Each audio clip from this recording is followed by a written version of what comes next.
Hello guys! Magandang hapon po sa inyo lahat and welcome back to my channel. So dito naman po tayo sa bago nating property at makita niyo po sa likuran, ayan po yung bundok. And ito po yung isang lote na 300 square meters po ang sukat. And right now, hinuhukay ko po siya kasi may nakabaon po ditong PVC pipe na pinapadaluyan dati ng tubig mula doon, irrigation doon, pupunta dito, diretso doon sa may harapan ng bahay or sa may gilid. Free running water lang po siya. Ginagamit lang po siya sa paghuhugas ng gulay or pag-aalaga ng isda. So, since hindi naman natin kailangan yun, pinatay na po natin yon. Or tinigil na po natin ang pagdaloy ng tubig mula doon. So, kung hindi po sana ito tatamaan ng soil tiller o yung pambungkal ng lupa, pwede po sana nating hayaan ng as is. Yan po, kaya nga lang po guys, ayan, kung makikita niyo po. So dito sa part na to, medyo okay pa, malalim pa siya. Kaya nga lang, as it goes, unti-unti po kasing bumababaw yan. So dito, hindi pa natin nahuhukay. So ito yung ginawa nila marker, palatandaan kung saan dumaan yung pipe. And as you can see here, ayan po, lumitaw na. So ayan na po yung PVC pipe. So hindi na po natin pwedeng hindi aalisin yan kasi nga again, tatamaan ng soil tiller at hindi po natin mabubungkal na maayos ang lupa natin. So aalisin ko siya now para sa Sabado pwede ko nang hukayin tong lupa dito. Papadaanan ko na ng soil tiller. So again, ito po yung irrigation para dito sa taniman natin. And kagandahan po dyan guys, yung tubig na yan po ay libre. Kung makikita niyo po, napakalinaw po ng tubig. So again, libre lang po yung tubig na yan. Meron din pong tubig na pwedeng bayaran. Ito sa malaking tangke nito sa loob. Ito naman yun galing talaga sa irrigation ng JA or Japan Agriculture. So kung papabuksan natin, pwede bubuksan yan. So magbabayad lang po tayo. Pero again, kahit di po natin gamitin yan, meron po tayong free running water at again, napakalinis po ng tubig. So balik tayo sa sinasabi ko, yung pong tubo na yun or PVC pipe, nagmumula po yun dito. Ayan po. So, pag hinarangan po kasi dito, sa part na yan, yan, pag nilagyan po ng harang dyan, ang tubig po unti-unting tataas at papasok po dyan. So, dadiretso po ipapunta doon. Pero again, dahil binabalak natin magtanim ng patatas, hindi po pwedeng palaging basa yung lupa dito. Dahil ang patatas po, hindi po pwede nang basa ang lupa, mabubulok po siya. So makikita nyo po dito, konting ulan, kaya nagpuputik.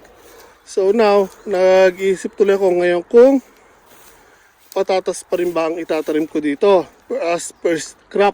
Kasi nga dahil dati siyang taniman ng palay, so putik talaga yung lupa dito. Ayan o. Nagbubuo siya, so clay siya. So hindi pwede sa patatas yan, not unless na tatambakan ko ng panibagong lupa, which is gagastos pa ako ng malaki nun. Kasi just imagine 300 square meters po yan.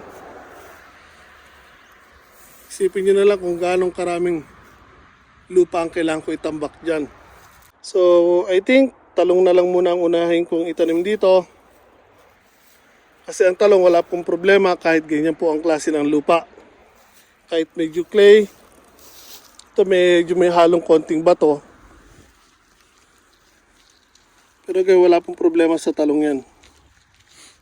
So, ganun din naman, ang talong medyo kailangan lang ng attention, hindi katulad ng patatas, tulad ng sinabi ko na after nyo itanim, basta kompleto yung needs niya, pwede nyo na siyang iwanan at babalikan nyo na lang pag harvest season after 3 months. So ang talong, kailangan ng maintenance, check nyo palagi, gagamutin nyo, lalagyan nyo ng pataba, and pag nag-harvest po, yun lang po kagandahan sa kanya. Once na nag-harvest na po kayo, continuous po yan hanggang sa mamatay po yung puno, tuloy-tuloy lang po ang pag-harvest sa kanya.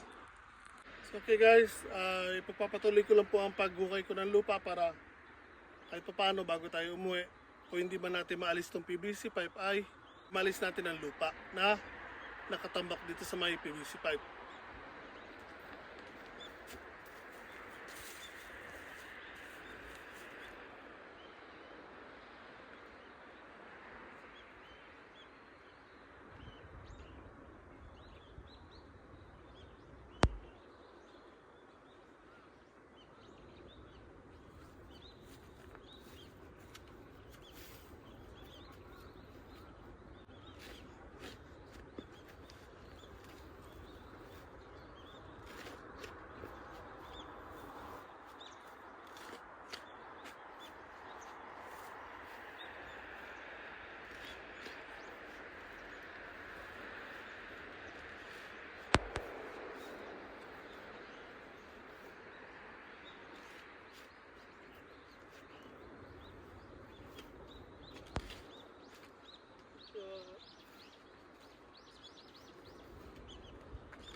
Okay guys, so ayan po, mahaba-haba na rin po nahuhukay natin.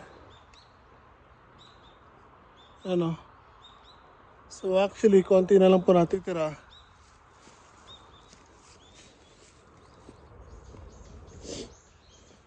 Yung sa may nakatayo na PVC pipe na yan, ito. So kapraso na lang.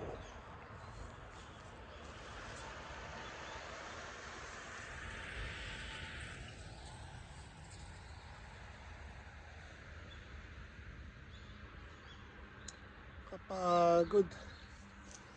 Piling nyo na lang ang view ha, wag na lang ako. So, matatapos po natin ngayon ang hukay natin. And this coming weekend sa Sabado, doon ko na lang siya bubunutin yung PVC pipe. Kasi pagod na ako. So for today, in-expose lang natin yung PVC pipe. So again, galing pa akong trabaho now. So kahit saglit yan, kahit paano, kala ko hindi pa ako abot ng kalahati, pero lumampas na ako ng kalahati and konti na lang natitira. So matatapos natin ang hukay natin for today. So totally may expose natin yung PVC pipe, and sa Saturday again, doon ko na lang siya bubunutin o alisin. So yung sa connection doon sa may dulo, kung saan idinarect yung PVC pipe, gumawa sila ng butas doon, so kailangan ko yung tapalan. So bibili ako ng semento para paltan ko yun, just in case na active na ulit to, hindi lulusot doon yung mga lupa o yung tubig. Kailangan nating tapalan yun, same as dito sa kabila. Habol lang ko na konting hininga and balik na naman ako sa paghukay. Okay guys, so natapos na rin po tayo. Ayan po, mula dito hanggang dun, nahukay na po natin. So ayun, papalis na po yung kaibigan nating Hapon. So ayan po yung financer natin. Again, siya po yung bumili ng lupa para sa atin. So nag-usap lang kami, kaya napatigil ako sa pagkuha ng video. So again, ayan po, nahukay na natin. Balik na rin ko lang camera. So again, tulad ng sinabi ko, ayan po na po guys. Na-expose na po natin yung PVC pipe. So sa Sabado, tatanggalin na po natin yan. So yan, nagkaroon na extension dito.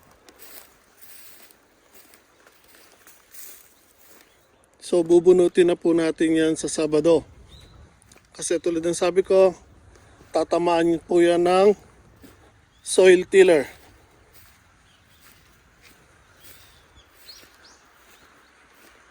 So yan guys, dito nagtatlo na po siya. Yan dito. So remember yung sinabi ko dito, pag hinarangan po yan, hindi masyadong kita, yun. Pag naglagay po ng harang dyan, tataas yung tubig, papasok doon, pupunta dito sa taniman. Pero since na hindi natin kailangan na yan, yung tubo na yan, aalisin natin. And next week, pag may oras na po tayo or sa weekend, ito naman po ang huhukayin natin, bubungkalin natin gamit ang soil tiller natin. So, again, ayan po, hindi pa masyadong kita sa camera pero papadilim na po. Kaya ako, maglilikom na ako, nakakapagod po na magpala. So again guys, ito pong sukat nito mula dyan.